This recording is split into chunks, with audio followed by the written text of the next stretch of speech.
If you or a loved one are struggling with type 2 diabetes, you should visit the link in the description below. This clinically proven, drug-free program lowers blood sugar to a normal level and can completely reverse type 2 diabetes within just a few weeks. Here's today's video. The question, what are the best meds for type 2 diabetes? Answer by Kokong Wong. To understand this, it may help to consider what commonly drives the progression of T2D. It is generally accepted that it takes decades for T2D to progress to the point of clinical diagnosis. Though there are other acute causes. Chart from http://www.ijinmei.com/article/S0. An interesting characteristics of T2D that has long been observed, but hardly ever the target of treatment, is the chronically high level of circulating insulin that occurred years before diagnosis, and continued for up to 10 years after diagnosis. Almost every T2D researchers and specialist understands this as insulin resistance, but do not perceive it as a clinical problem that needs to be addressed.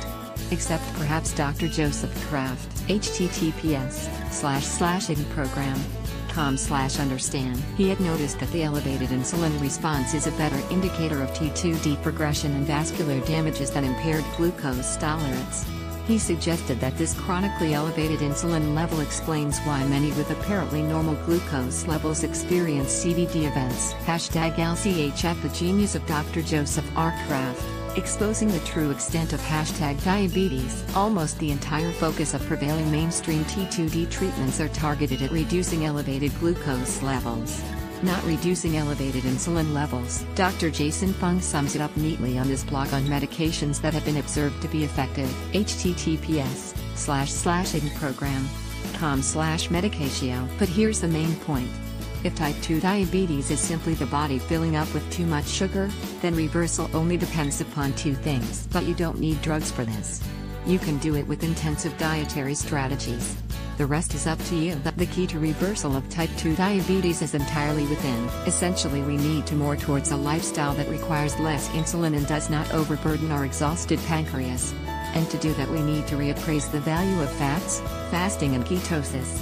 The three things we have been taught to fear. Answer by Howard Kaplan. Speaking to endocrinologist, he told me that all the use of pharmaceuticals, diabetic medicine, more like a band-aid. So since was powerless, gave me the usual insulins in a pill. Taking the medicine will not allow you to eat like normal ever again. If you dump into pie hole a big piece of pie, your sugar is going to go up past normal. I measure my diabetes in two ways, with a glucometer and urinary output. If I produce a lot of urine moves, T of A, too much sugar. This is from osmotic diuresis. I noticed if you avoid carbohydrates and exercise makes the biggest impact on my glucose level. Also, diabetic meds are a little idiosyncratic. What for some may not work well with another. Some people don't produce the same amount of insulin that they used to. Insulin seems to work better. Then there is insulin-resistant diabetes. Insulin makes little difference. So for me, my diet and exercise works the best. Answer by Mark Taylor. I'm always amused, and annoyed when the media blame type 2 on lifestyle choices. We are sedentary, overweight drains on society. Who can't say no to cake and chocolate? This isn't always the case. I was diagnosed at 38 as type 2. I'm 5 feet 7, 11 stone, go to the gym 3 times a week and eat very healthily, even before the diagnosis. My doctor gave me the news, then proceeded to say, I treat type 2s all the time. They waddle into my office, and I tell them to exercise and lose weight, but with you, I'll bet it's genetic.